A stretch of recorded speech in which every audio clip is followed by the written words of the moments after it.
Jina la Bwana libarikiwe sana, watu wa Mungu aliye hai. Zaburi 80 mstari wa 18, Biblia inasema, basi hatutakuacha kwa kurudi nyuma, utuishe nasi tutaliitia jina lako. Basi hatutakuacha kwa kurudi nyuma, utuishe nasi tutaliitia jina lako. Na kuombea kwa Bwana, ndugu yangu. Yule mtunga Zaburi alisema hatutakuacha kwa kurudi nyuma, utuishe. Utuishe. Kwa nini anasema utuishe? Kuna wakati mtu anaamua kumpenda Mungu, lakini kuna wakati anashangaa kuna uchovu unaingia, uchovu wa maombi, uchovu wa kusoma neno. Ni kama shambulizi la adui. Daudi anamwambia utuishe na tutaliitia jina lako. Na kuombea kwa Bwana, ndugu yangu, Mungu akakuishe. Mungu auishe maisha yako ya maombi. Mungu auishe kiroho chako. Mungu auishe mifungo yako. Mungu auishe mikesha yako. Mungu auishe kuwahi kwako ibada. Mungu auishe njaa yako na Bwana tena.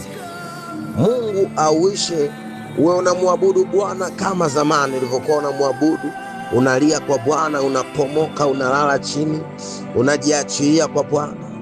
Mungu akuuishe kusifu kwako, ukasifu kama zamani ulivyokuwa unasifu na mchezea Bwana. Ninakuombea kwa Bwana, kiroho chako kikauishwe, ile njaa ya kushuhudia, ile njaa ya kuomba, ile njaa ya neno, ile njaa ya ibada ikaamke tena. Naamsha njaa ya mtu iliyolala, naamsha moto wa Bwana ndani ya mtu uliolala, katika jina la Yesu. Makatabalantababoria, Mungu anakuamsha katika jina la Yesu. Makadabarando boboria masko ashanda bakata la baragadia le sopranagaduma makalima maso barando koparika palagada. Amka tena shujaa, amka tena shujaa. Wewe hautolala kama wengine walivyolala. Wewe hautozimia kama wengine walivyozimia. Wewe hautozimia kama wengine walivyozimia. Shujaa amka, shujaa amka. Manda bakashinda babakarabo ratusi ya mande. Daudi anaandika kwenye Samueli wa pili 1:26, nimesikitika kwa ajili yako Yonathani ndugu yangu, ulikuwa ukinipendeza sana. Anaandika kwa ajili ya rafiki yake kipenzi Yonathani. Alikuwa anajua wote kwenye safari ya hatima watakuwa wote. Alikuwa anajua wote wataendelea mbele, lakini akamuona rafiki yake kipenzi amerudi nyuma. Rafiki yake kipenzi amekufa katika Bwana.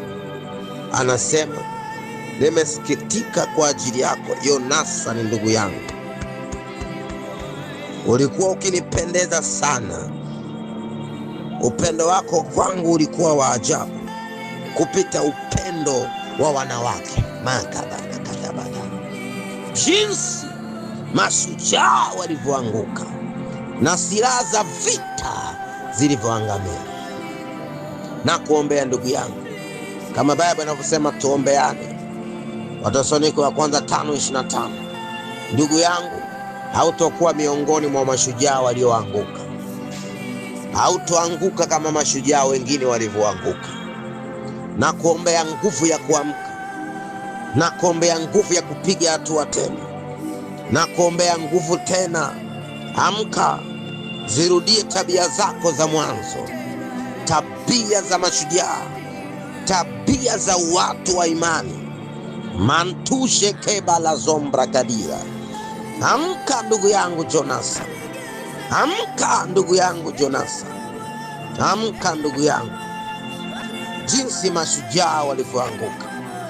Daudi akikumbuka rafiki yake Yonathani alivyoanguka, anamtaka Bwana kwenye Zaburi 80:18.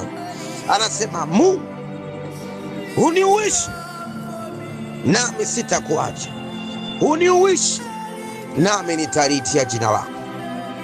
Ndugu yangu, sina maombi mengine juu yako, na kuombea uishwe na Bwana, na kuombea tu naomba tuuishwe wote na Bwana. Naomba tuamke tena ndugu yangu, shujaa, amka tena, kazi bado haijaisha. Mantuse karabantolia kalaba.